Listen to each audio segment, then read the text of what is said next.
Okay, so just so everybody knows, these sessions are recorded and they are also shared via email with our anyone else who signed up, and they will also go onto our YouTube channel, on the Stroud Greens YouTube channel after the event.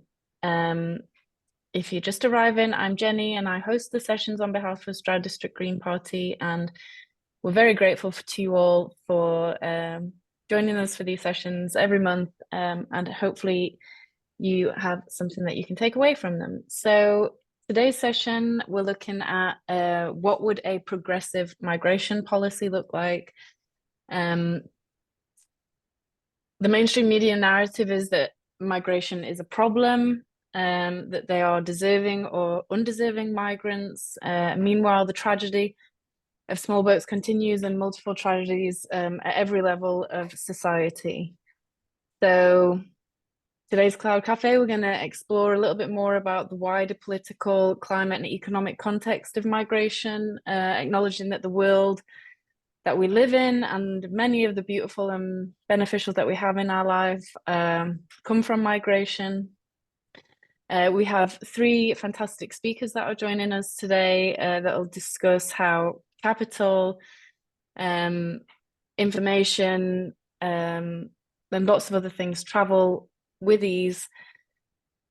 So what does a progressive policy look like? What should the fair and positive and green role of migration be, especially in a world that is, unequal, tarnished with war, as we see at the minute, especially when you're in a climate breakdown and in an age of imbalances.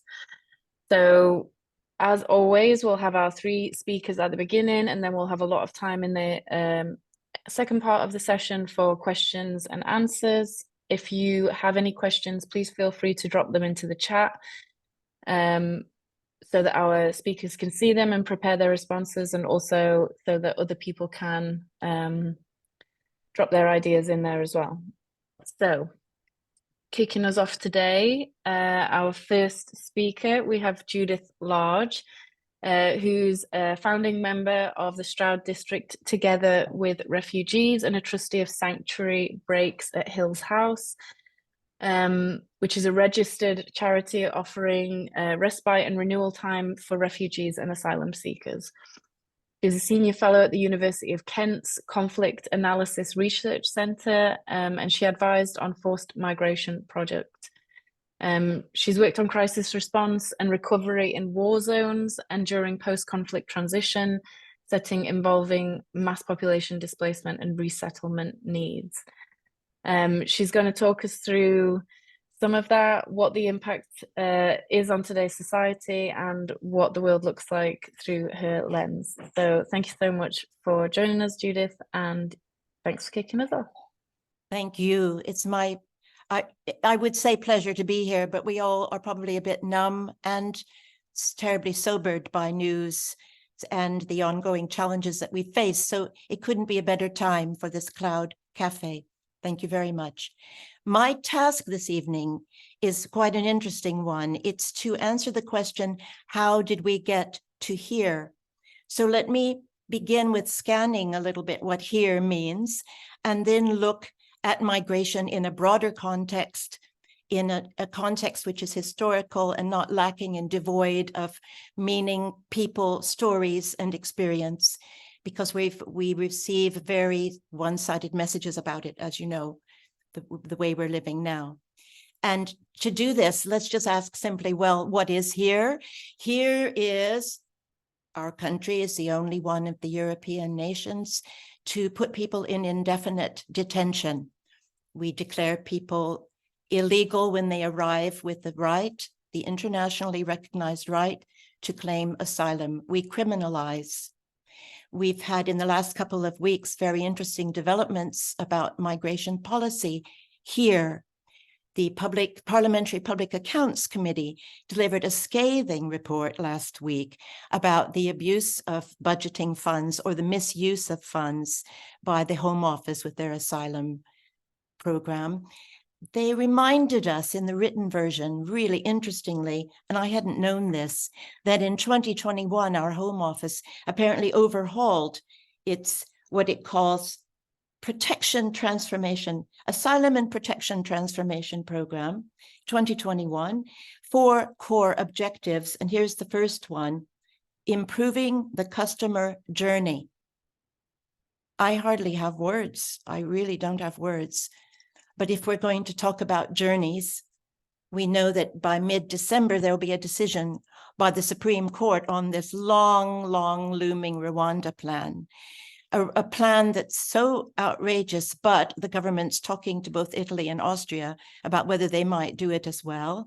And meanwhile, led by donkeys, did a wonderful sting where a Rwandan official said himself he thought it was immoral.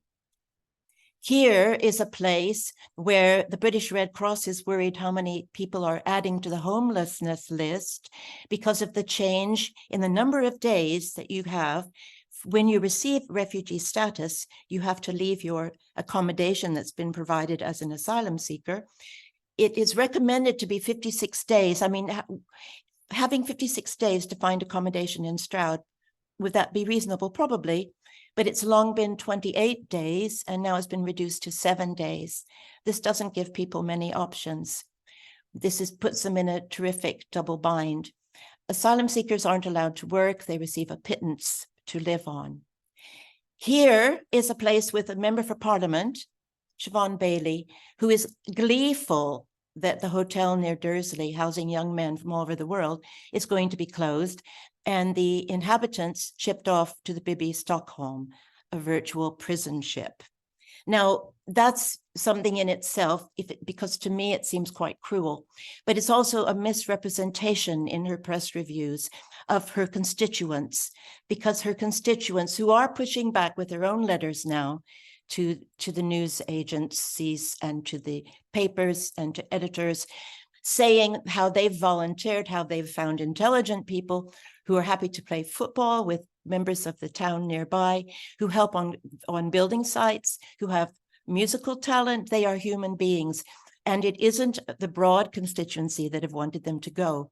And we're in a real state, here is in a real state, about the media and how this subject is covered. And that brings me to our Home Secretary, because language verging on inflammatory has become, or incitement, frankly, has become the norm. We've heard about the threat of invasion. We hear about the danger of small boats. Everything is rather magnified out of proportion. We've also heard that at conference speech, we're in danger of unmanageable numbers. And at a speech in the United States in September, she spoke of the existential crisis posed by migration to Western nations. Now, this is alarming. But what I want to do in order to move on to unpacking migration itself, and in particular, our history of it, our experience of it, is to quote Nesreen Malik, who wrote after the Conservative Conference an amazing article. You won't mind if I read it. I want to get it word perfect, called "Braverman Has Humiliated Every Migrant in This Country." She talks, let me just give you the background. She talks about the legacy of migration as a global phenomena, as people on the move. And she points out something very interesting, that it isn't just about arriving, it's about making a home. It's about settling in to the society where people come and thinking and believing people are a part of that society, even when they're newcomers. This was in response to the claim that multiculturalism had failed. Here's what she says. Reframing this historical odyssey, what a beautiful way to talk about the legacy of global migration, is a political class whose analysis is cold and abstract at best, cruel and dehumanizing at worst. It is about net numbers, about resources, about weaning the economy of immigrants and managing and processing people. I think that really says it all.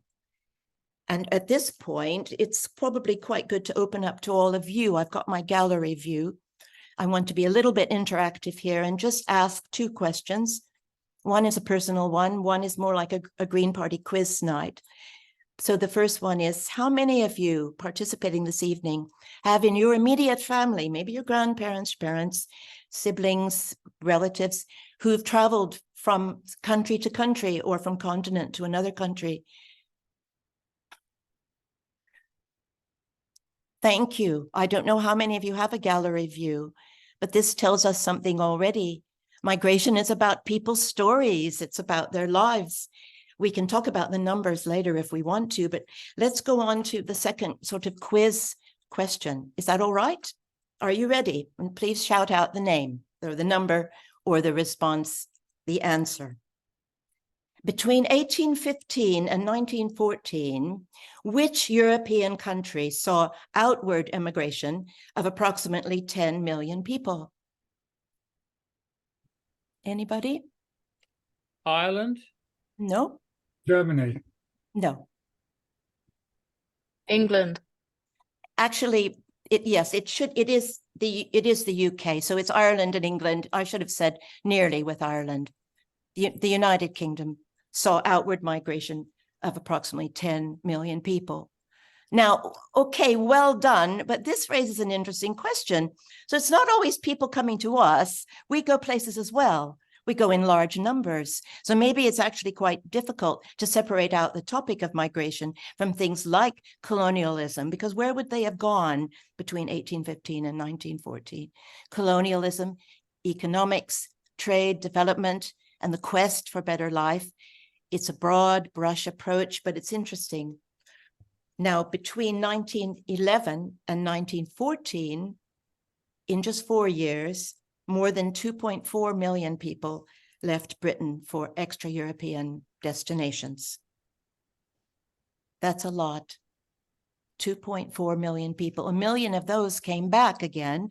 And that also tells us something that gets lost in the debate, that it's not a fixed sum. People move, they move out and they move back. It's instructive. 1914, what does that year evoke for us? Well, the shadow of the First World War. And we may need to remember and refresh our memories that in 1 month, Folkestone in Kent received 35,000 refugees, largely from Belgium, as the First World War started. 35,000 people. They were housed in private homes, in gymnasiums, in community halls. They were taken on, and it worked. And a lot of them went back when they could. This should be part of our collective heritage. It should be something we're aware of. There is a beautiful sculpture in Folkestone train station, which commemorates this. So migration as something that we all know. If you don't mind, and because my time is quite limited, I'm going to do a whistle-stop tour from 1914 on so that we can look to where we've come from, what is our story as nations, as the United Kingdom. 1914, the onset of the Great War brought to a halt what had been quite free movement globally of peoples to start new lives. The devastation of the war, the interwar periods were depressed. Then we have the Second World War, and you know well the upheaval, the forced migration, and the pain that took place then. So 1951, the Refugee Convention, which Britain helped to frame, which British lawyers helped put together, which gave rights to people who were fleeing persecution or war and duties to receiving states.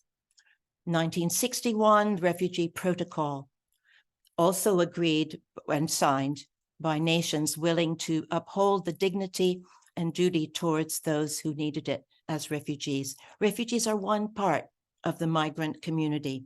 We have to disaggregate, of course. Refugees. It wasn't long before in this country, those conventions were put to the test when the Vietnamese boat people wanted to come in 1979, and Mrs. Thatcher was against it. She said there will be rioting in the streets if these people are allowed to enter our English cities. Not a very broad view. I'm fighting off a hoarse voice if I have little sips of water. Rioting in the streets. She begrudgingly finally admitted maybe we could let in 1,500 of these boat people. They were boat people, but she had advisors who thought otherwise, and she had institutions which honored the covenants and the obligations. 19,000 Vietnamese were allowed to come in, and people did not riot in the streets. even though we've had the propagandists and the different shades of political opinion throughout history. That was 1979. Now, Mrs. Thatcher is quite relevant in our history because of the wave of privatization which came in, which affected housing stocks. Think about it. The housing stocks for people, for citizens here, were shrunk, were decreased, were changed. People could sell, but then other people had nothing. It sort of introduced new inequalities, and privatization led on to austerity. Austerity led on to the hostile environment. And what happened in the course of these years, even the responsibility for asylum seekers became privatized and contracted out to companies like Serco and Clear Springs. And we now have, if we did a whole day seminar and we had a wall as a whiteboard, we would have a job to map all the subcontractors and the people who basically make money off of providing supposedly provision and accommodation for asylum seekers. Now, this is one of the things that the Public Accounts Committee I mentioned really raised. There's no accountability for this. There's no line of communication to local councils, and yet local councils are expected to provide ancillary services. So this is a problem. The hostile environment even threw up difficulties for our Windrush generation, because this was the period when landlords, doctors, nurses were meant to report on anyone who didn't have standard papers. Very debilitating, very intimidating. And then the war on terror.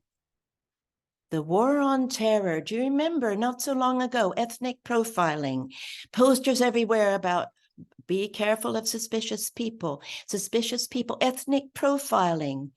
We would seem to have a legacy of fear as a guiding principle, and of scarcity as a growing threat for citizens in these islands. A French observer recently said that the British state has gone through basically 4 decades of the wrong kind of revolution. So we're in a sorry state with how we provide. Where does this leave us? This leaves us in a situation where we need better governance. It leaves us with opportunities to join up dots that are somehow not connected. We need a workforce.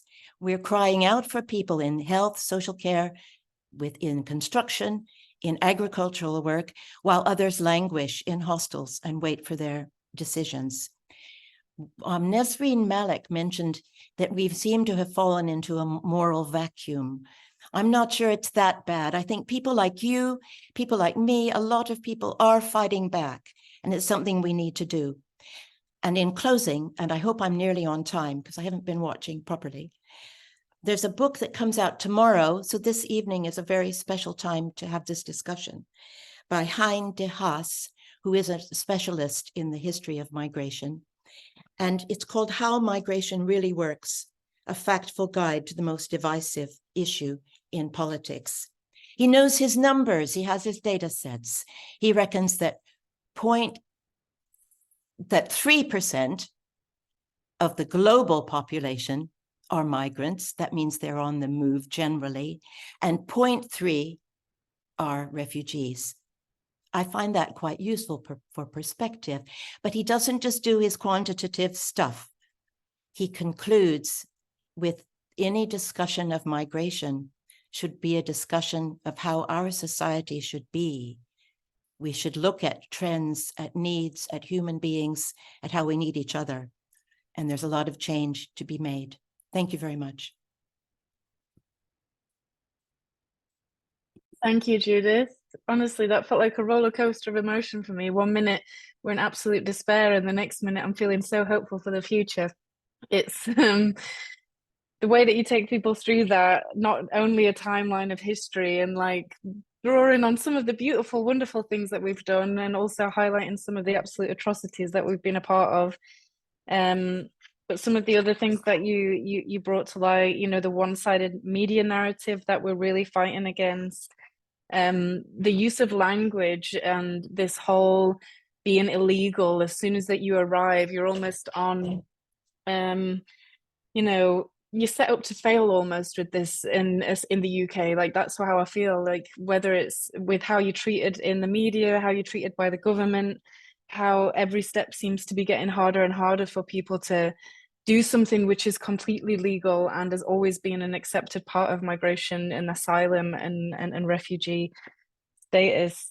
Not only, you know, pointing out the fact that we have a completely tone deaf government and we'll be constantly fighting against that at every single level. But I think the point that you made also around like the disconnect between national and local, and what local communities really want to do in accepting refugees and making a home for people there, which is fighting against the you know, the national narrative and the laws that have been put in place by this absolutely abysmal government. So thank you for taking us on that journey. And I popped in a link there for HAMDACHE, and I did also, I found a link for Nazreen Malik as well, so I will pop that in there as well for people to have a look at. But thank you for kicking us off.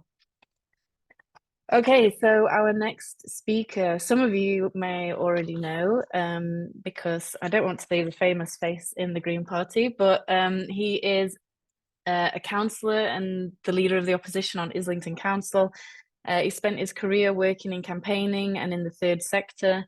He's worked for migrants' rights, international development and disability charities. BENALI joined the Green Party in 2012 and has held various roles within the party. He served as the equality spokesperson and wrote the party's 2015 ethnic minority and LGBTIQA+ manifesto.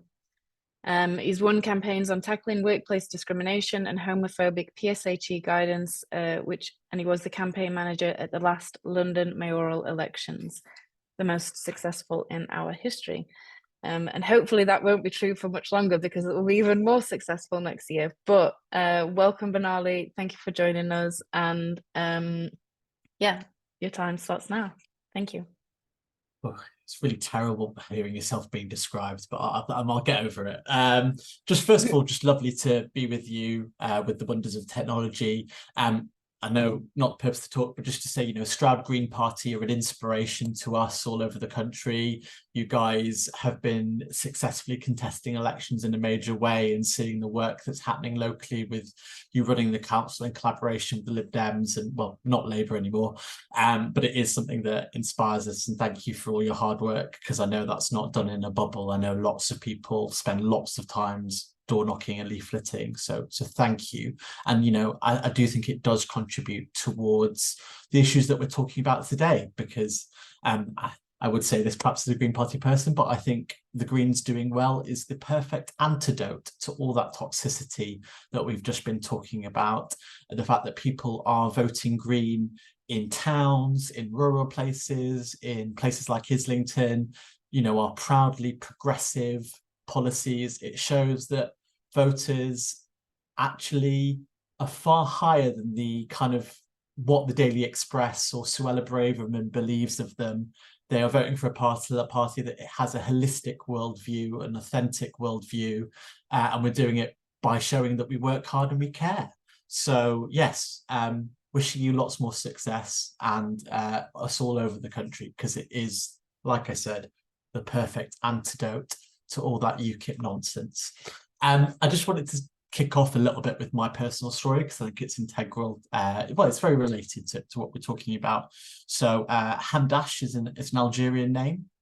My granddad was born on the kind of the edge of the Sahara Desert. He was born in a town called Mascad. When he was born, Algeria was occupied by the French Empire. Algeria was very much seen as part of France. So places like Morocco and Tunisia were seen as colonies.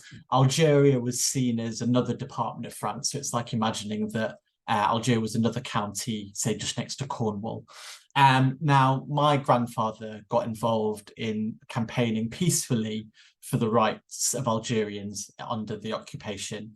You know, the start of the Algerian Civil War, so also War of Independence, very much started with Algerians demanding passport rights, the same kind of rights that they saw French migrants in Algeria having. My granddad was imprisoned for 2 years for that, the fact that he took to the streets. And while he was in prison, 2 of his children died. After he was released, he had to flee to Oran, which is the second city of Algeria. Now that's part of Algeria, but very much if he wasn't able to migrate from one part of Algeria to another, I wouldn't be here. Equally, I've got family members who had to flee to Morocco and were given safe harbour by Morocco, and their kids and their family are here today because they were able to leave the Algerian War of Independence and move there. In the end, my granddad had six children, sorry. My dad came to the UK to study his PhD on physics and met my mother in Nottingham. Myself and my other two sisters are the happy product of that union. And again, the fact that he was able to come here and study, that's something that my cousins probably wouldn't be able to do in lots of cases, and things that were possible before in so many cases have become harder. I do love that there's the catchphrase knocking about recently where people move, get over it. And I think recognizing that migration and movement is something that's part of life is very true and very important. He says as a migrant from Nottingham to London.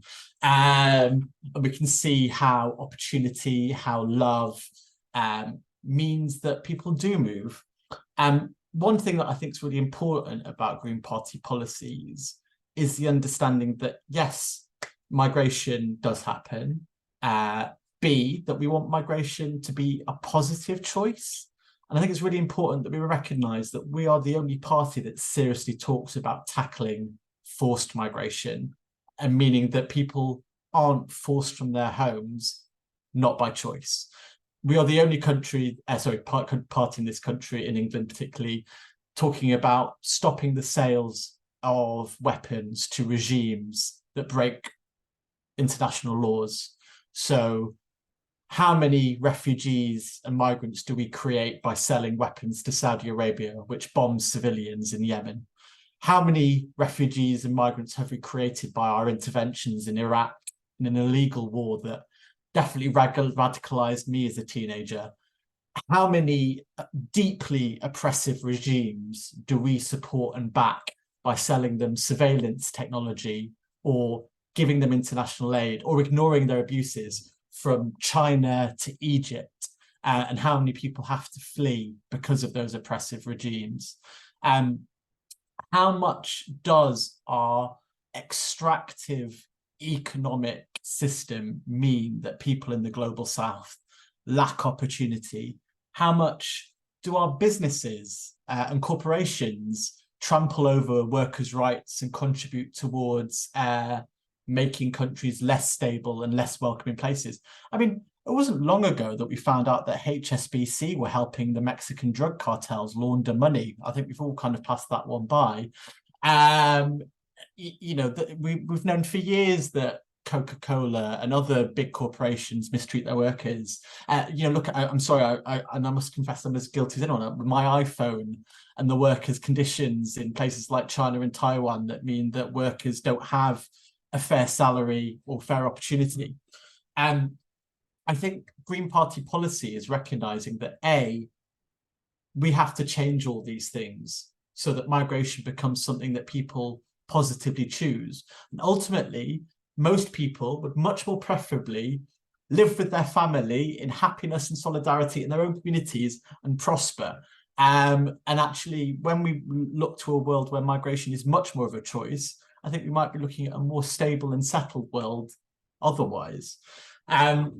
Of course, until that world happens, I think we have to recognise that we owe a moral debt to provide safe harbour to those who are in need.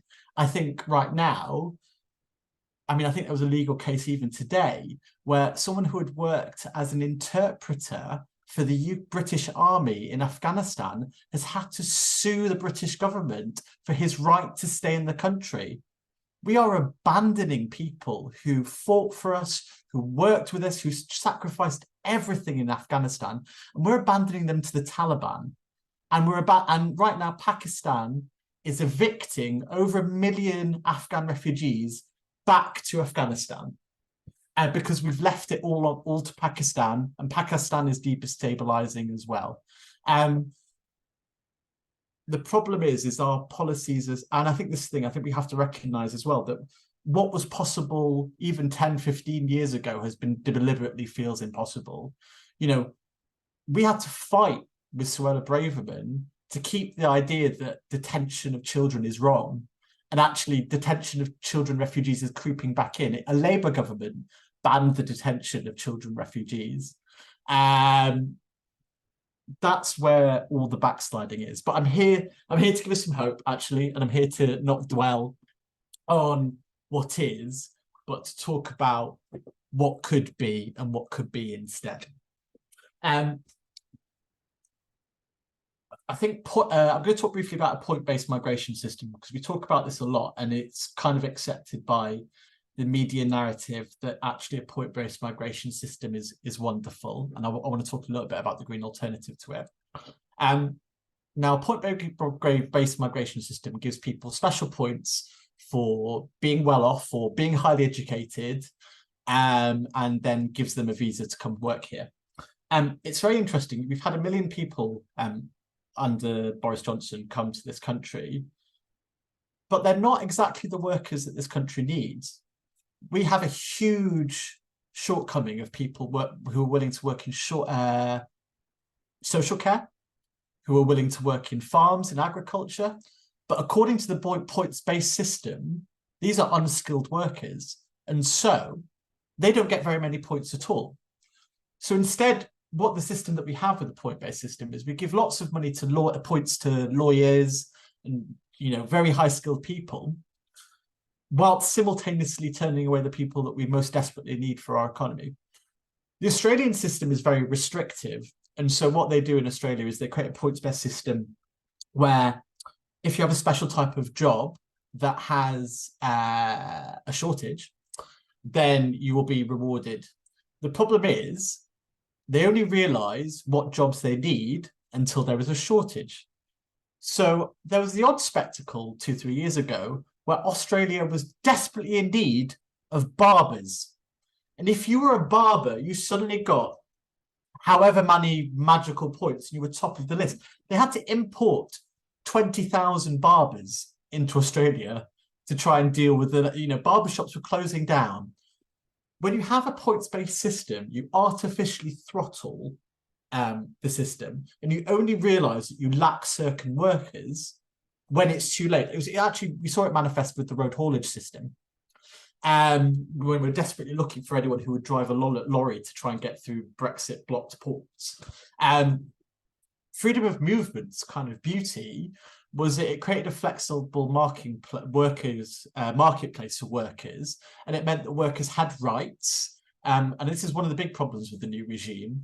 If you are a farm on a temporary agricultural visa or a social work visa, what we're finding is that indentured labour is going through the roof. People are being conned into coming to this country with these temporary visas. They're being told that they owe the flight, that they owe money for their accommodation. They're only told these things when they get here. And they find sometimes that by coming here to work temporarily, they owe more money than they've been paid. And they also are terrified of telling anyone that they're being exploited because they're threatened with deportation. Before that, we had EU workers who had rights. And I think we should talk seriously about how some of the darkest forces backing leaving the EU were very keen to replace uppity EU workers who had rights with exploitable labour from elsewhere. And Molly would be a good testament to that. But green policy, how about a radical idea? If you interview for a job and someone wants to employ you in this country, we'll give you a visa. But that visa is not tied to that worker. And that we're creating a more a worker system that actually empowers workers that we need, isn't conditional on anything, and doesn't allow this kind of exploitation. It's an option, isn't it? I mean, we need to restore freedom of movement, right, as well. I think as well, we need to talk seriously about detention. And Judith, I'm really glad you talked about it. We actually have a system right now where so many corporations and businesses are profiting from the system. Hoteliers who are delighted to be able to charge the Home Office whatever amount of money that they make. It's recently come out that the Bibby barge, the barge that they're hosting everyone on, and it's going to be much better. It's going to be cheaper and more effective. It's more expensive than hotels, and the corporation that owns the barges is making a tidy profit. How about we take profit out of the system, and how about we take out financial incentives that mean that there are incentives to lock people up? There was a trial recently with the UN where they showed that what happens when you keep refugees in the community when they're waiting for the asylum system. The trial found it was cheaper, they found outcomes were better, and they found that no one ran away. Suella Braverman rejected that trial, and instead we're doing barges, we're doing hotels, we're doing all kinds of obscene cruelties for performance to the British press rather than what is cheaper, more effective and kinder. And I think maybe I've been talking for a little bit while, I'm keen to talk about questions, but I think at our heart, we have to talk about a system that is kinder and fairer. And everything that this government has done is less kind, is less fair, and is quite often seriously impractical. The Rwandan scheme, shipping people off to Rwanda, they're never going to be able to ship enough people. Like, it's going to be a tiny drop of the ocean of people who are coming here. It is an expensive way to be cruel. It's not going to achieve their goals. And really, I mean, and I hope the courts continue to find it illegal. Our system of being kinder and fairer recognises our debt to the world, doesn't waste resources on being performatively cruel, and means that we're accepting the best and the greatest from the world. And there's so many talented people who are ready and willing to contribute to this country. I'll stop there. Thank you, BENALI. Really beautiful to have part of your own personal story kick us off there. And then again, with the roller coaster of emotion, taking us into the absolute horrors of the current system and what we face and what migrants and refugees and asylum seekers are facing on a daily basis. And then giving us that little drop of hope at the end of what could be, that migration is beautiful, that most of the wonderful things that we see and appreciate in this world. And for me, one of the only beautiful things about British culture is its multiculturalism. We're built on the backs of migrants, and it is a beautiful thing. I think what you were talking about around the points-based system, the possibilities and risks that it brings with it of like modern slavery, of absolute short-sightedness in terms of only seeing the problem when it's there, in terms of lack of whatever skill that it might be that we need, and also that like you were saying, of putting value on different skills that actually doesn't make sense to what is needed within the economy right now, which I think is, again, that absolute tone deafness of this government is unbelievable. What I really liked that you were talking about was our moral debt, and I think there's no bigger debt than the moral debt of the British people. So I think that is something that we will be chipping away at for the rest of existence. But thank you so much for talking a little bit about Green Party policy, about what the possibilities are, that it can be a better world, and that actually we've got it all written down, ready and waiting for people to vote for it. So really appreciated. Thank you. Okay, our final speaker, who stepped in at the last minute for us, is a well-known character in the Stroud Valleys. It's Martin Whiteside. I don't have a bio for him, but I'm probably going to be able to say one anyway. He was a district councillor for a lot of years. He was the Stroud Greens co-coordinator as well for a lot of years alongside Lynn. I'm sure everybody knows him. He's worked in Africa on lots of different development programs to do with the environment. And Martin, take us away. I think that we're going to have another emotional one, guys, so get your tissues out. I think this is another personal story. So thanks for joining us, Martin. Thanks, Jenny, and thank you so much, Judith and BENALI. Really inspiring, interesting, heartrending, but also hopeful presentations. As BENALI said, people move, get over it. And I want to say we're all migrants, all of us. The only difference is how long we or our family have been in the country we are currently living in. For me, it's 76 years. I'm a second generation migrant, a product of an extraordinary Second World War love affair between an Irish doctor in the RAF and a starving young woman in Nazi-occupied Amsterdam. Interestingly, this couple was treated differently when they tried to live together in post-war UK. My Irish father, from what was considered an ex-colony, got automatic residence rights. My 18-year-old Dutch future mum from war-devastated Europe, yet working in the fledgling NHS, had to report weekly to the local police station, and she was considered an alien until she got married to my father, the Irish doctor. So I think the moral here is that although we're all migrants, not all migrants are treated equal.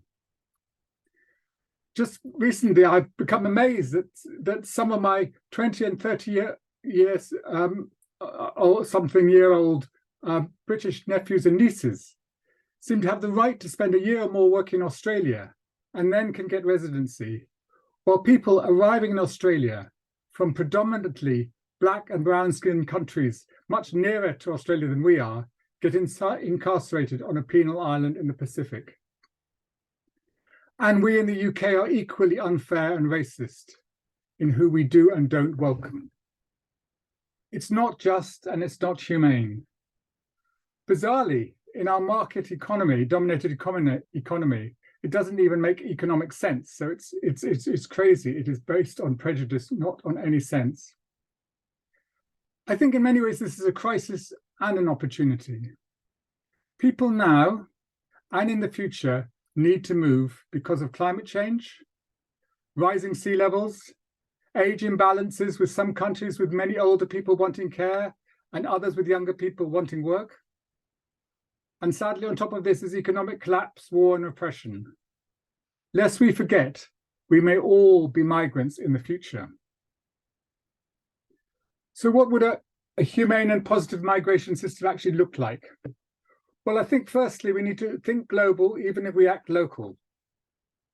Locally in the global south, where I've worked most of my life, as BENALI was saying, most people want to stay in their existing homes, close to family and friends. We must remember that. So we need to tackle the factors that force them to move. And I think this means investing in conflict prevention, peace building, and has already been mentioned, the disgusting practice of arms sales, which just fuels more wars and makes more profits. It also means throwing everything we've got on reducing and then reversing climate change. And since climate change is already happening, it means working with the global south to climate-proof their local communities. They know what to do, they need support to do it. And part of that means tackling the gross inequalities, both between North and South, and within the North and the South. That is a barrier to all the things we need to do and we can't do. Evidence suggests, and I've worked on some of these programs, that cash transfer pilot programs in the global South are working well. Can we imagine what the transformative effect of a truly global universal basic income could be? Even local schemes could have major effects on migration. So that's dealing with the factors that push people into migration. But we have to understand that even with this action, significant numbers of people, less than probably at present, will still need or want to migrate. And in order to address this, we must plan and invest in doing this in a way that is both good for the people and good for the environment. The alternative of just letting it happen and trying to stop it happen by punitive measures is just too awful to contemplate. Let's plan and invest. Migration is a continuing part of the human story. it can have either positive or negative consequences for all involved. Our job now is to make it positive for both the people and the planet.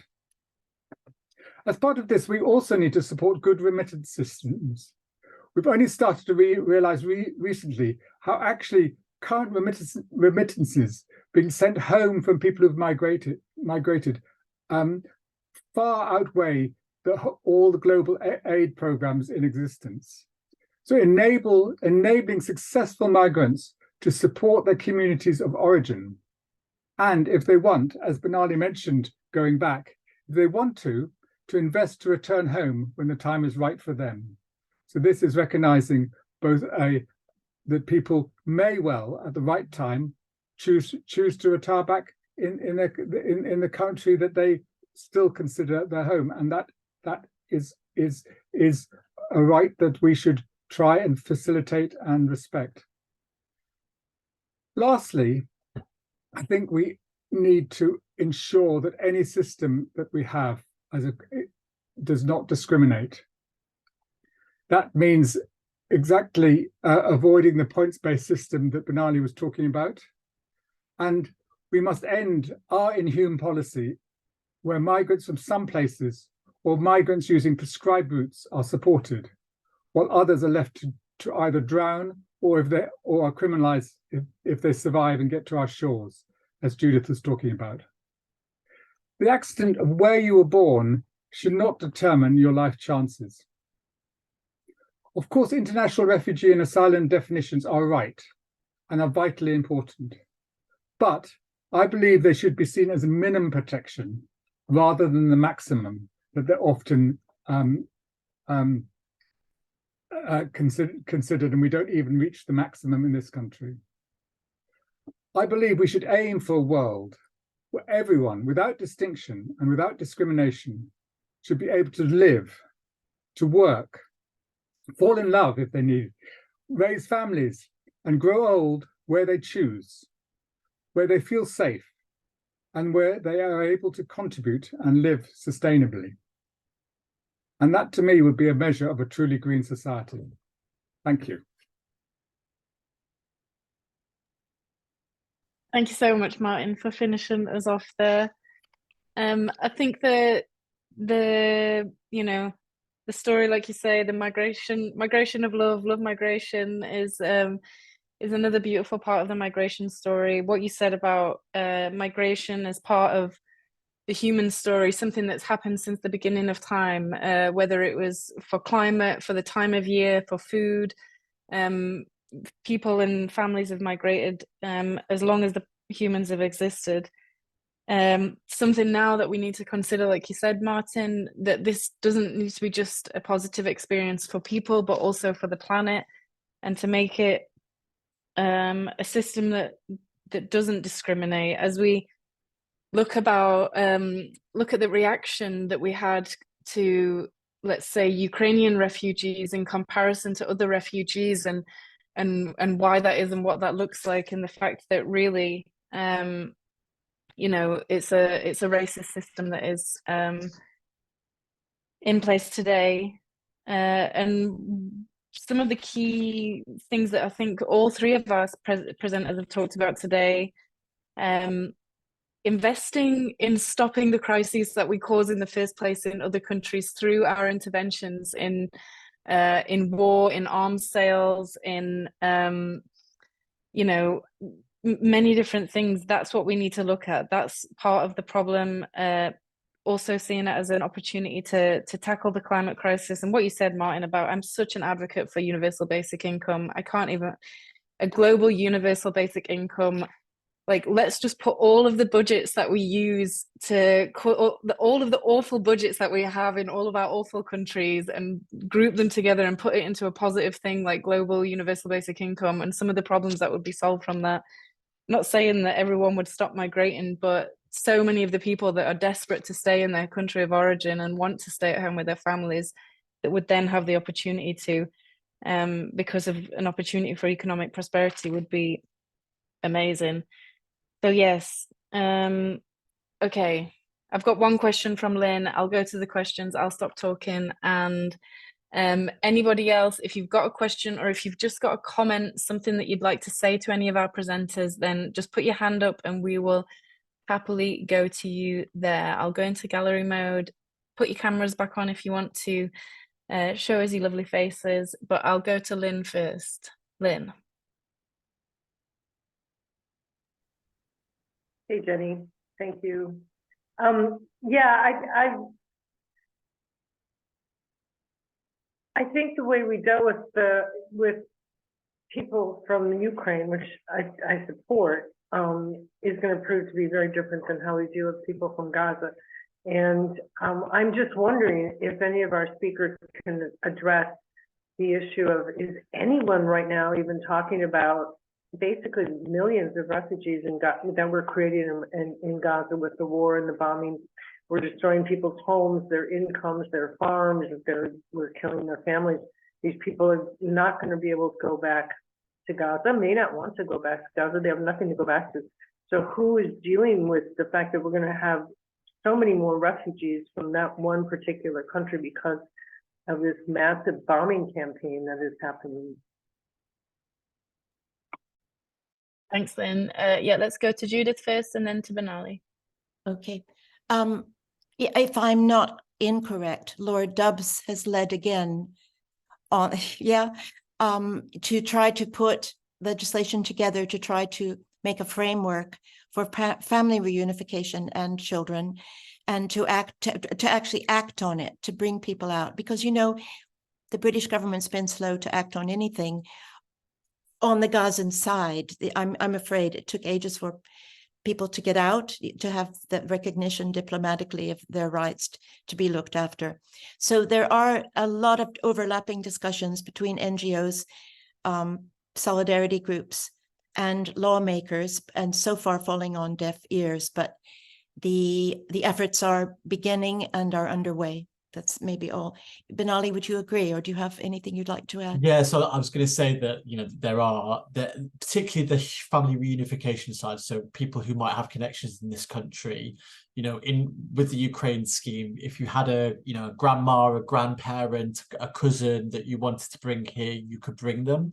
That right doesn't currently extend to Palestinians, and campaign groups. It's a good opportunity to expose exactly what we've said: the unfairness of Ukrainians being treated one way and Palestinians being treated another. And certainly as the Green Party, whether that's through press or social media, I've tried to expose this kind of hypocrisy. So, we should be talking about Homes for Sudan. This country has a lot of connections with the Sudanese people. In fact, it was a former British colony, like Palestine. And we're not allowing family reunification as well. So I think, and actually there was quite a big push earlier on in the year to talk about homes for Afghans, and opening the kind of scheme and support that we saw for Ukrainians to the Afghan people. The only thing, the caveat that I will throw in is I know that a lot of people will be unkeen to leave Gaza because they worry that if they leave, they will be leaving forever. And that's the kind of territorial disputes that we've seen in Jerusalem, where you've had Palestinians being moved out in favor of Jewish people to make sure that East Jerusalem becomes more Jewish. So I think there's something very specifically territorial, especially at a time when you have far-right MPs in the Israeli government who are talking about making Gaza Israeli again. So I think there's a really unique tension in Gaza where refugees might be very specifically unwilling to leave, in the same way that many Ukrainians didn't want to leave Ukraine and wanted to stay in the country they were born in. But I think of Layla Moran's family, right? Who Lib Dem MP in Oxford, where she hasn't known day to day whether her parents are alive, and whether or not she's able to bring her family here to safety is in dispute, and she might be able to do it because she's an MP, right? But we should have the same system as we did for Ukraine, because it's the right and humane thing to do. And again, if we're talking about moral debts, we were the colonial power when this all kicked off. Well, I mean, it goes back a bit further, but we definitely helped. Yeah, we definitely drew some lines on some maps. Thanks, Martin. Yes, Thanks. And yes, we've got very specific responsibilities, but there are also very specific tensions in terms of meeting an interest that some within the Israeli government would like to see of clearing Palestinians out of the area. So it is tricky. And I would also like to say that although, of course, it is really, really welcome that people with foreign passports and people with relatives in the West and in the UK are being allowed out. But I think that also, well, why not the other people who want to come? Why only those people who have those links? And I think that is exactly part of the discrimination that we need to get beyond, and that's really difficult. And also, and sort of really making sure if people are unable to come out, they also really working diplomatic for their right to return. It won't be easy. It's not simple. But in the short term, we've got to do what is in people's humanitarian needs. Thanks, Martin. Yes, Judith. I just wanted to mention that our foreign aid budget has been absolutely slashed, and the Department for International Development is no more. And what is left of the foreign aid budget is being used in part on asylum-seeking accommodation. That's that's what's meant by a misuse of funds. And the reason I raise it is that Egypt is under incredible strain and between a rock and a hard place, taking Sudanese refugees from the south. And now that they've opened the border to take Palestinian refugees, we should be supporting the receiving countries. We should be somehow underwriting and adding to what can be offered to people who flow in. 4/5 of the world's refugees live in the global south. Our memories seem to have moved on from Aleppo and Beirut, and yet we should also be helping. It's very difficult with who's in power in Syria, but looking for ways to make life livable. The two words I had down, and then I'll wrap up for the next questioner, about that should run really through this conversation for me are inequality and governance, and our governance falls short on creating inequalities. So we have open borders for people who have £2 million to invest. They can buy a golden passport. And it's pretty shocking if we were to look at not just shades of gray, but the double standards that the system is rife with. Thank you.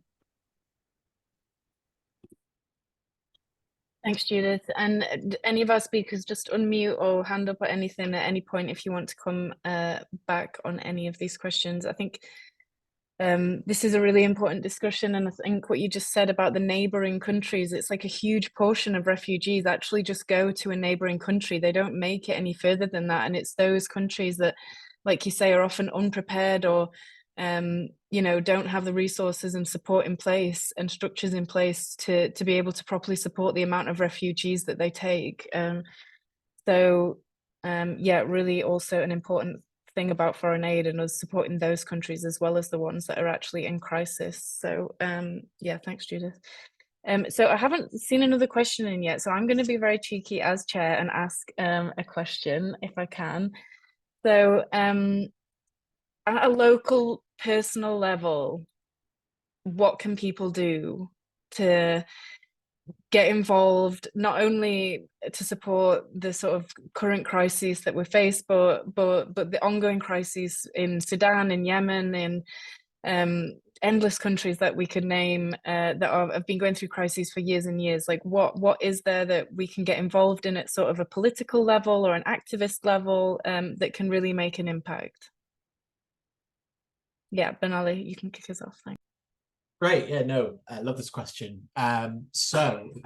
Local authorities can be a wonderful antidote to the national government. And there's lots of ways that local authorities can be welcoming safe places. Now, for instance, just to kick off, I don't know if Stroud has passed a city of sanctuary motion, but this is a national set of policies and motions that are being passed all over the country that call on councils to take certain actions that make it a more welcoming and safe place for refugees and migrants. that would be a great template to start. I would say there are some very specific things that councils can be doing to make sure that refugees and migrants are welcome. First of all, I would look to see how many unaccompanied asylum-seeking children the local authority is supporting. There was a point where I believe that Rishi Sunak's local council wasn't supporting a single child, whilst Kent and Sussex and Brighton, which we all might know, were doing above and beyond to support these refugee kids who were left by themselves. So what is there to support those children who've come here by themselves, and what is being done to make sure that their voices are heard in social services, that they're being supported well, that they're giving opportunity, that they've got an opportunity to learn English, that they're being integrated well into schools. What kind of support do local is the local council giving to people who have no recourse to public funds? So a lot of people might be given leave to remain in this country, but they might not be given the right to access the welfare system. And that's particularly since COVID. There's been a lot of people who've lost work, who find themselves with no income. They're here because they can't be anywhere else. And they present to councils homeless and with no recourse to be able to access services. What kind of information is the council? I've been surprised at how many councils don't have an easy read and kind of webpage of telling what services are available to people who might find themselves in this situation. That's another great way that can be done. What kind of financial support is being given to third sector charities who are working to support and welcome refugees? What kind of money is going to charities who are doing community cohesive events, or celebrating Ukraine Independence Day when UK migrants arrive, or recognizing certain like Afghan Independence Day if there's an Afghan community? What kind of genuinely constructive outreach is being done to those communities so that they're heard and engaged? I would say as well, like I'm monopolizing the table, so I've got a lot of thoughts on this, but I won't go for much longer. Recently, as a group of Green councillors in Islington, we did a roundtable for Black History Month to hear about what kind of barriers and issues the community were facing in Islington. Is there ways that our Green group of councillors could be engaging with whatever community groups there are in Stroud? I recognise that Islington is a lot more diverse than Stroud, but connecting with the diversity that you do have is really meaningful and really powerful. And actually, Ukrainian refugees are an example of where refugee communities have gone all over the country. I'll stop there, and maybe if there's more questions, but local authorities, volunteering for charities, campaigning for peace. Bye-bye. Thanks, BENALI. Okay, let's go to Judith and then to Martin. Thanks.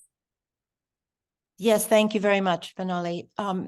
For us in Stroud, I know you'll all be familiar with Garras in Gloucester, and they often need volunteers to do driving, to do the conversational English, to do practical things, even for a little bit of time regularly, which is a practical way to be supportive. They also will be needing and are needing, like everywhere else, people who will offer a room that someone could stay in until they find accommodation. Because at the moment, a lot of refugee support centers and asylum-seeking support groups, well, the refugee centers are having to advise, I'm really sorry to have to say this, they're going to have to advise individuals who have this 7-day notice about finding somewhere to live to go rough sleeping, because then they will shift into the queue of the homeless, especially if they have a tent. I guess they'll be recognized in a different way. That's very Black humor, given Suella Braverman's contribution to the debate in the last couple of weeks. They must establish their homelessness in a different way. And this is really going from the frying pan to the fire, I guess, for individuals who finally have their refugee status and want and need to have their own place to live, and then they can move on to their own life. But that's how bad it is. So they are looking, and there are very well designed programs who help place people with families just during that. It's like a leg up. It's an interim period while they find a place they can live permanently. That's all. Thanks, Judith. Martin? Yeah, Judith said most of what I was going to mention, and that's great. Just a couple of other things. In relation to the situation in Gaza, we have a vigil a candlelit vigil every Friday night from 6 to 6:15 outside our MP's office. So that's a little bit trying to say ceasefire now, trying to prevent or sort of action or to prevent and to what's happening, and to put pressure on our MP, who is pretty immune to any thoughts on this issue. I think the other thing we have done as a council, we have a migrant champion. That's Dorina Cornell, one of the community independent councillors who's linked in with the Green-led administration. And she does a great job in sort of leading some of the thinking on this. I think those are the two things, and of course Gareth is so important, and there's lots of different levels within Gareth that people can assist. So and I guess the other thing is there's a campaign group, Stroud, together with refugees, that people can join and get involved in activities. That's mainly campaigning. And linked to that, there's a number of other well, not linked to that, but alongside that and co-organizers of the vigil, we also have the Stroud Against Racism and the Stroud Community Solidarity and Palestinian Support Committee. So those are local campaigning organizations that people can get involved in. Thanks, Martin. And I think Liz has just popped an email in that people can use to join the mailing list. So that's great. I'll go to Molly and then I will take a question from Carol. Thanks. My question's a bit like Carol's question, I think. So we've drifted a bit onto refugees now, which is fine, but I want to take us back to migration and be a bit more theoretical, because it was interesting when everybody put up their hands. So many people have, people come from other countries, but all my antecedents are British. I could join UKIP and be proud of it. Now I've got one Irish antecedent, but I've never had any desire to live in any other country at all. And I was quite shocked when I was elected as an MEP and I had to go and live in Belgium. It was a bit of a shock to the system. I'm a total hobbit, in other words, and I live in my hobbit hole with my books and I'm completely happy. I don't mind traveling, but only because I know I'm going to come back home quite soon. So I'm sort of interested in how the world looks in the future, really, and what is the impulse for people to go and live in another country? Obviously, we know there's those push factors, but what about the pull factors, and how do we see that changing? I mean, what do we think the world will be like by 2050? Will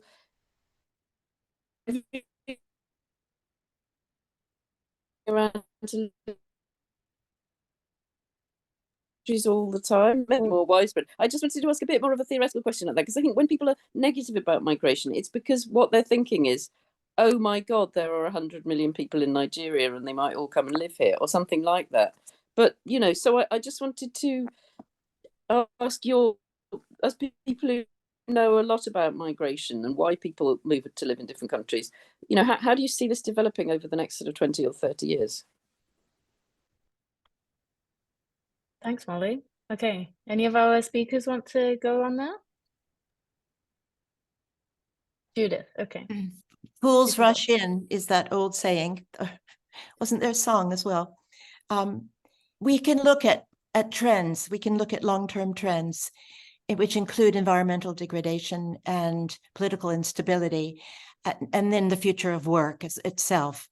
Now, from what I understand, because I have looked at this to some extent, environmental climate change, negative climate change, is being clocked, and some island nations know that they will have to be somewhere else soon, and they're voicing this, and there is a whole other substrata of activity to work on those specific situations. There are the islands, there are the landlocked, and there are the countries with seasides who all have different issues. I mean, that's not just global south, that's the north. The Netherlands is already prepared to evacuate a lot of its population to Germany. They're thinking, they do talk 2050. And I think it's refreshing that to use our imaginations, and that they can plan that way in a realistic fashion without either panicking or denying.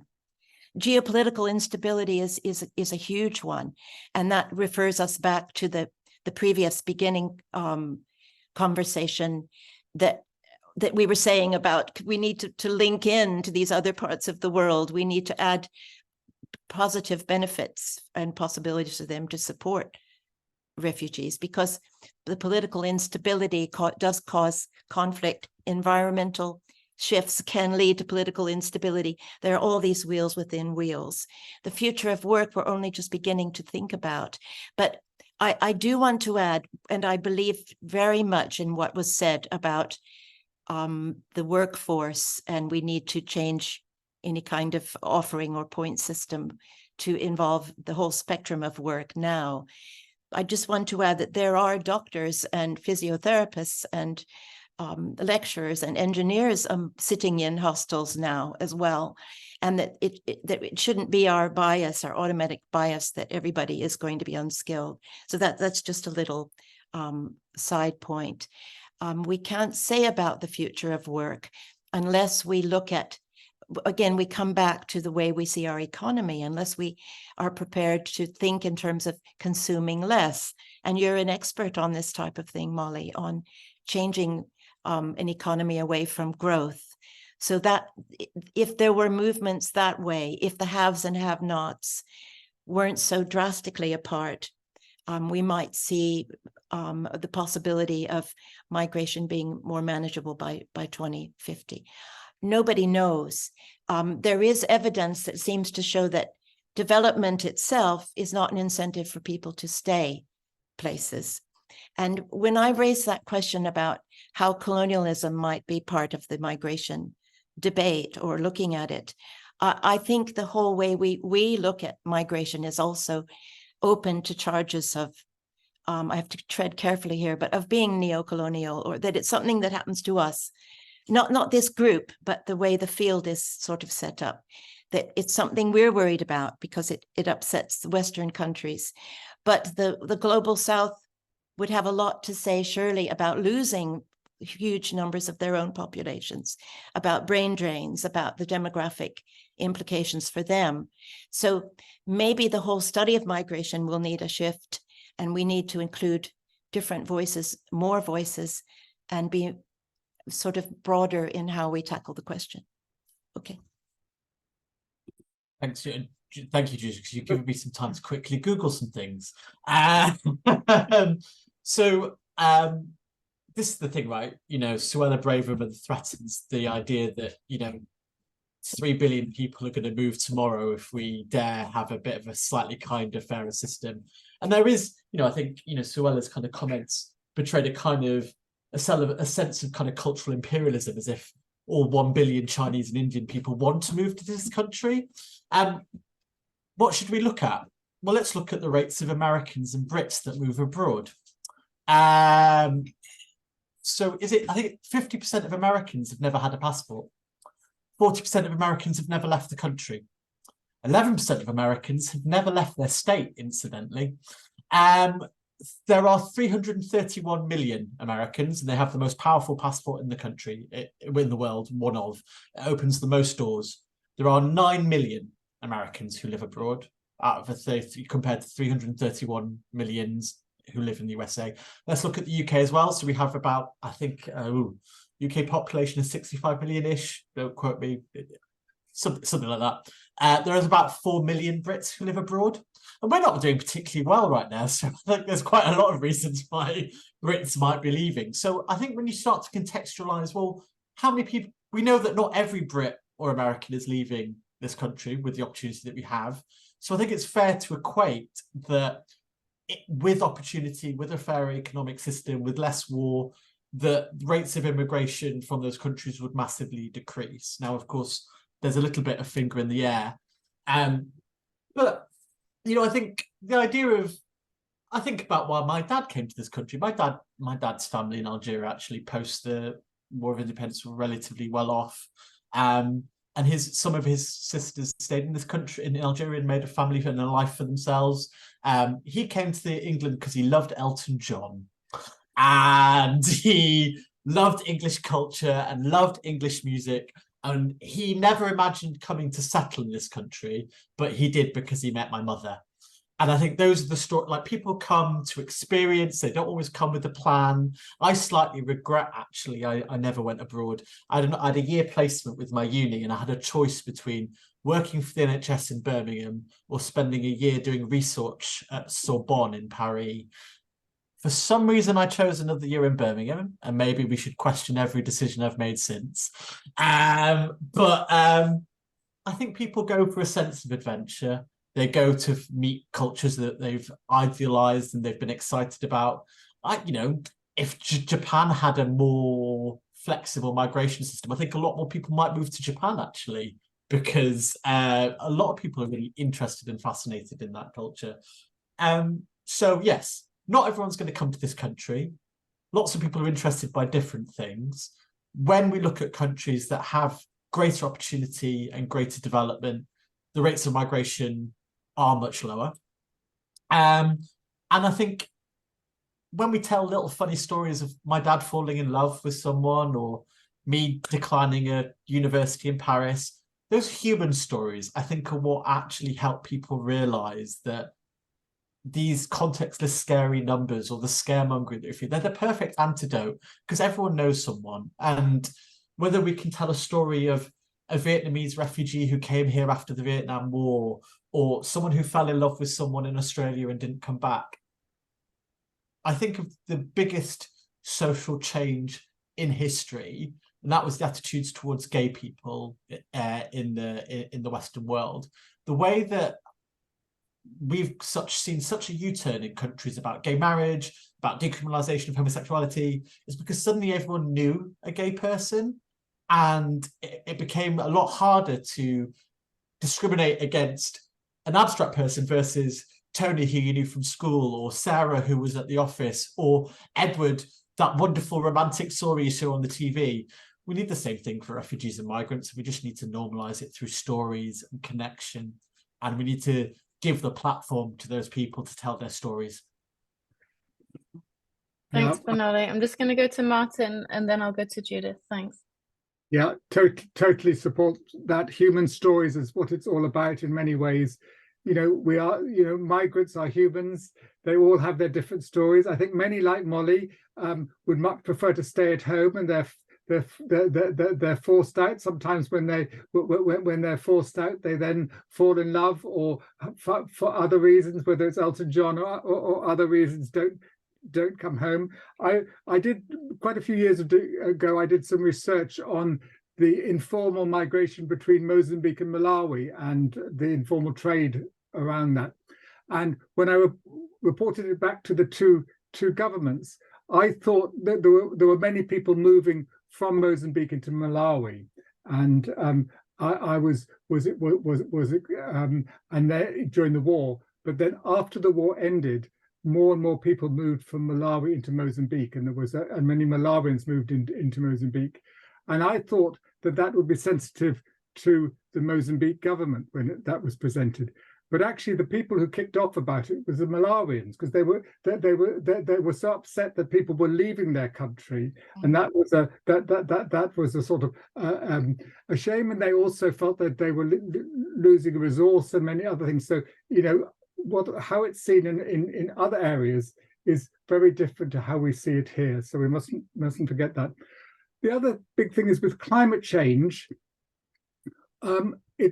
It seems likely that many new areas will open up for agriculture, and that's probably particularly large areas of Russia, Siberia, and areas of Canada. And that's going to have massive environmental consequences if people move there to grow crops. There's how the governance, as Judith said earlier, the governance of those new communities. So there's big things, and that's where we really need to plan and think in advance how to manage that. Because if it's just allowed to happen, I think it'll create lots of human suffering and environmental degradation. So, you know, that's a challenge. It's an opportunity. We've got to think about it. Thanks, guys. Thanks, Molly, for a great question. So I'm going to take one. Oh, Judith, I'll come to you. I'm just going to pre-warn the speakers that at the end, I will ask you for like a 1-minute roundup of what you want people to take away from this session. So you've been warned, and Judith, and then we'll go to Carol's question. Thanks. Okay, very, very quickly. I'm glad this future of work question came up, and this reality, Martin, of how we'll need new work, we'll need new jobs, we'll need a new horizon. That's very, very positive. I wanted to inject the rather sobering thought, though, that this country hasn't adapted to the past of work yet. How many of you saw The Old Oak, the Ken Loach film, which depicted a real case study up north and an impoverished mining community? And that was another thing from Thatcher's legacy, was the way an industry was just stopped. And the UN rapporteur has now, for the second time, reported to our government that our policies are, is the word immiserating? I think that's the word. It means putting people into misery through poverty, that we don't have a healthy state in terms of work and the livelihoods of people. Migration doesn't cause homelessness. And certainly the wider migration you're talking about, Molly, is of people who find homes and futures. And that's the healthy side of the flow of people. This is something very, very precious. But in this country, you do find a real, I think the film brought it out beautifully, the fear of the incomer, the fear of someone who will take what little you have, or the reality of having less than others. So we have a lot of reckoning to do about work, and we could add that to our list of what it would take for a positive progressive policy. Thanks, Judith. Okay, let's go to Carol. That will be our last question, and then we'll have a roundup from our speakers. Okay, thanks, Carol. Hi. Thanks, Jenny. I can't get my camera to work, I'm afraid. I'm interested in why, I suppose, firstly, immigration is portrayed as a negative, and how that came about, which Judith has touched on. But more importantly, I suppose, how we tackle it and how we tackle it, because it's become almost a mainstream discourse. Started by the right wing and the right wing press, I think, but it has become accepted by, I think, that, you know, the main press, that immigration is a negative. And I think we've just got to tackle that, but I don't know the best way to do it, although it's been partially answered by the telling individual stories, I think, is a good way of doing it. But I just wondered if there's any other approaches as well. Thanks, Carol. Okay, let's go to BENALI first. Yeah, I mean, I guess one of the things to start with is to think about the simultaneousness of the 2008 financial collapse and the enlargement of the EU. You know, we did have suddenly parts of this country that had never had large amounts of migration. So I think of Lincolnshire, that had a lot of Eastern European migrants come to start agricultural work that was desperately needed. That was kind of in 2006. And then in 2008, we saw the global banking crisis. And then afterwards, with the Conservative government, we saw the implementation of austerity. I think very deliberately, the economic system that has been failing us all has been conflated, but with immigration very deliberately. And people have been told to blame their neighbour instead of blaming the decision maker and the pen holder and those who are in control. You know, I think you can kind of see a dynamic as well that happened through the Labour government. I remember when I was very young, I can't remember what age, but right-wing papers used to go on a lot about fake asylum seekers. There's all these asylum seekers who are not real, and you can kind of trace back some of the antecedents of the policies that we're seeing today, kind of in the late 90s, early noughties, and you saw the Labour government restrict put certain restrictions in the asylum system. I think we can look at our newspapers, and then we can look at kind of the economic turmoil and the ease of scapegoating migrants, which then ultimately led to Brexit, right? Like, you know, I think we shouldn't underprice how much migration was part of the Brexit vote. I still remember the wildest. I remember someone telling me that they voted Brexit because every Albanian refugee who arrived got a free leather jacket. I also remember someone in Belfast telling me that every EU migrant who arrived in Belfast got £3,000 so they could help understand the bus system. And you go, well, they've just got £3,000. I'm not sure they're going to understand the buses any better. But I'd actually touch on disinformation here, and the roles of social media and the roles of newspapers. I mean, to be honest, there was a study that showed that the Daily Express was the biggest source of misinformation throughout the Brexit referendum. So we didn't need all the Facebook posts. Some of the newspapers were doing it by themselves. But how do you counter some of that disinfo? How do you make sure that social media platforms are forces for good rather than bad? Certainly Elon Musk's Twitter isn't, but don't worry, it'll be going bankrupt soon enough. So I'll stop there. Thanks, BENALI. Okay, let's go to Judith and then Martin. Thanks. I'll be very quick. Because it's such a good question, Carol. It is the ultimate divisive diversion. People are hungry. People are cold in their homes. People don't have buses to catch or public transport. And it's the classic blame it on someone else and blame it on the outsider. We want it to be global Britain with this Brexit process, but we don't want to be too global. End of. Yes, exactly what. Thanks, Judith. Was planning to say, Judith, that it is the ultimate way of blaming somebody else. But I think, Carol, thanks for the question, and that was the purpose of organising this evening. This topic was to see, you know, how we could look at some of the positive aspects and how to make what is for many people a negative experience into a positive one, and what sort of policies could we think about that could enable that. And I think in many ways those personal experiences that BENALI was talking about, and therefore we need to organize events that where we can celebrate the culture and the contribution of migrants to our communities, and some of the stuff that Caroline Beattie is doing at Hill House, and there's a whole program of activities that she's doing, I think is part of it. So there are things we could do, and I think there's things we could all do, and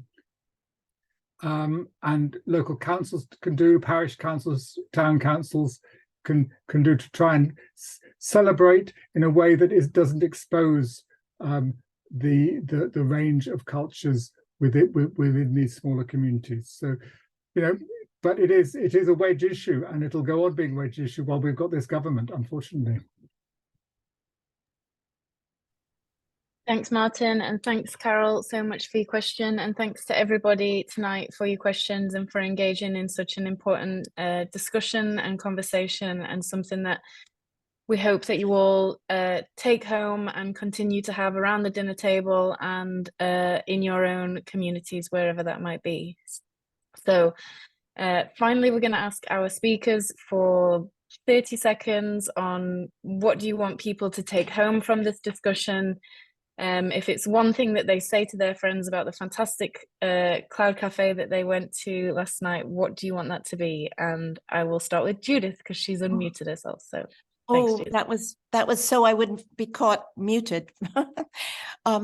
Yes, I think one thing to take from this evening, which I've really appreciated, thank you everyone, to the organizers, the speakers, participants, is that before we get to open borders, we really have to open our minds.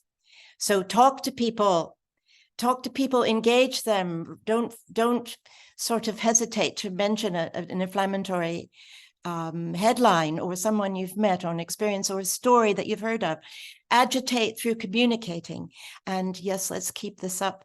The hurdles and challenges are getting larger, but that might mean we get even stronger and more energized. Thank you. Thanks, Judith. Okay, let's go to Martin and then to BENALI.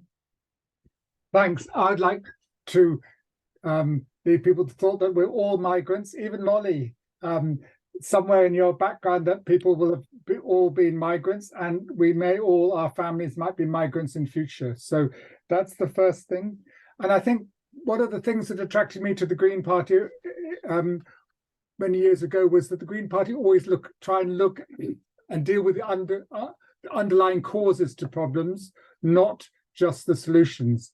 And when I look at migration, we shouldn't be looking at it as a problem, but the push factors are a problem for people. If the people are being forced to migrate, that is a problem. And you know, the solutions to that are the things we've been trying and talking in many ways.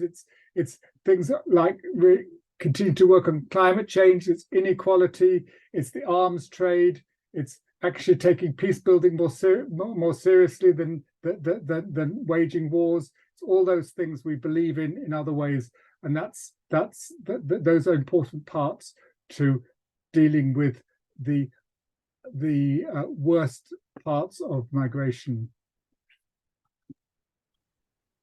Thanks, Martin. BENALI? And I'll talk really briefly about the opportunity for the Greens as an antidote. I mean, when I look at some of the Greens around the world, sometimes the key to their electoral success has been being big and bold on this. The Australian Green Party were the only party in Australia to stand against putting refugees on prison camps in islands in the Pacific. You look at the German Greens, they were the only political party during the Syrian refugee crisis to say we should welcome refugees. Both of them, crystal clear with their values, were rewarded with electoral success. I think we have a narrative right now that you'll be foolish to advocate for a kinder and fairer system, because that's not where voters are, I believe, better of a lot of voters. And I think sometimes I speak as someone who needs to go door knocking tomorrow and deliver how many leaflets next week. It can all feel a bit divorced from the issues that drew us to the party, but actually there is no better solution to the problem than we face than getting more Greens elected and just showing that actually there is this fresh alternative to that horrible narrative and the Labour Party letting us all down.